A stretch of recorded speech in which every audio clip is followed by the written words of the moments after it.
An upcoming period film gives us another look at the life of revolutionary hero Andres Bonifacio. At the helm of this movie is award-winning filmmaker Erik Matti. He joins us now to tell us what to expect from this highly anticipated project. Direk, thank you so much for joining us on the program.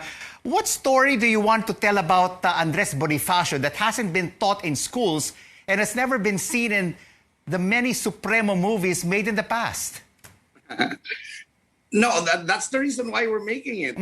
Because upon reading all the material we picked up about Bonifacio, a lot of which we haven't heard from school, and we realized we wanted to tell the story of, I think it's crucial because Bonifacio marks the failure of a revolt against the Spaniards, and we wanted to dissect that failure on why we couldn't unite as a country and win over the country back from its oppressor. And I think that's the heart of the movie, and mainly it's run by a character story by Bonifacio, which we haven't seen in most of the Supremo movies. A dissection of a man who failed to win the rebellion and how it affected him as a hero. These are indeed new angles and discoveries that will be revealed in this upcoming film, which will start very soon. Have you decided, Direk, on who will play the lead role of Andres Bonifacio? Yes, I think it's time for us to announce who we picked as Bonifacio. We've decided upon so many considerations. We've decided to get Yorme Isko Moreno as our Bonifacio for this movie. So why do you believe Direk Mayor Isko will give justice to the role of the Supremo? Yeah, I think so. There are a lot of parallels to Bonifacio and Yorme. They both come from Tondo. They are both theater actors, and they all profess a love for Manila. I think that kind of identification together could actually be perfect for portraying the role of Bonifacio. But I have to ask you this question, Direk Erik. Won't Yorme use this movie as a vehicle to campaign for higher office in 2022? I haven't heard from him that he's going to run for any higher office. If he does, well and good. I think he's doing really well in Manila. But from our end, we just want to do a movie. And if he runs for higher office, I'm there for him. The same way I was there for Mar Rojas and Lenny Robredo way back in the last elections, because we also helped Mar Rojas and Lenny in the campaign. But for now, I've met with Yorme several times. There was no inkling that he was thinking of running for higher office. And if he announces, I'll also be there to help him in the campaign. And for you and for the producers of this film, he is the perfect fit to play Andres Bonifacio in this movie, which will be entitled, Direk Erik? We are still toying with the idea. We went through so many titles, but right now we're toying with the idea of entitling it My Pag-asa. Why?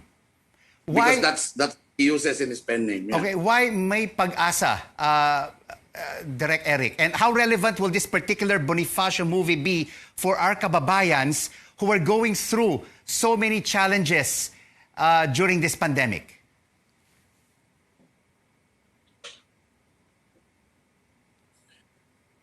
Yeah, Rico, I think the first reason why me and my partner Don Monteverde decided to go into producing Bonifacio, amidst all the Bonifacio movies that were made, is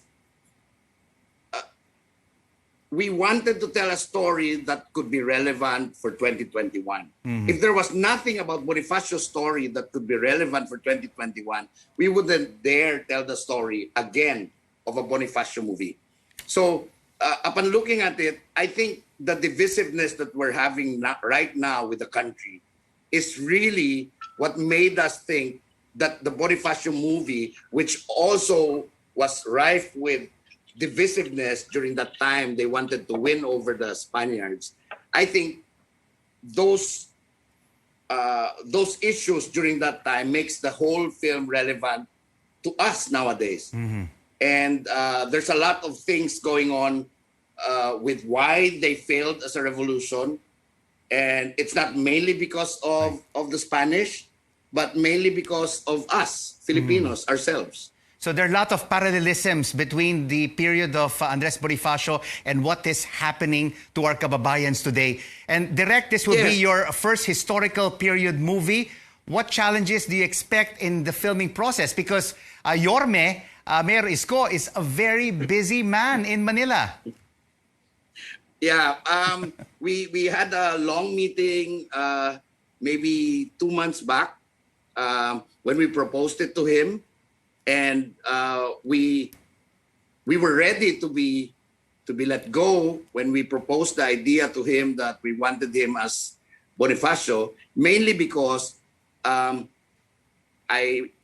asked him that to separate. I've worked with people who are so busy in the past, and this time around I said, can we separate your main day job, which is running Manila, with being an actor? Right. And right. if we could do that, then we're good. Yes. And he said, yes, I could give you this much days on a week, and when we're on those days, my time will be yours. Okay, Direct. And that and go back to running Manila. Direct, we have 15 seconds before the end of the show. When do you expect May Pag-asa, this film of Andres Bonifacio, to be screened? And do you think it would be back in theaters, or will it be on the digital platform? We're taking our time with this film. We're starting around 3 weeks from now, 4 weeks from now. We've been doing pre-production more than 2 months now. And we're hoping that with the length of the shooting, we could go back and show it in the cinemas. And if it's too early, we could move on and go into festivals first, international festivals, right, and then wait for cinema to open, because I think this will be worth it seeing on the big screen. We didn't choose a Jose Rizal movie. We didn't choose any other hero because most of them are men of words. Yes. We chose specifically Bonifacio because he's really a man of action. That's right. So it has a different tone to it. Direct Erik Matti, thank you so much for joining us on The Final Word. And good luck with the Andres Bonifacio film project.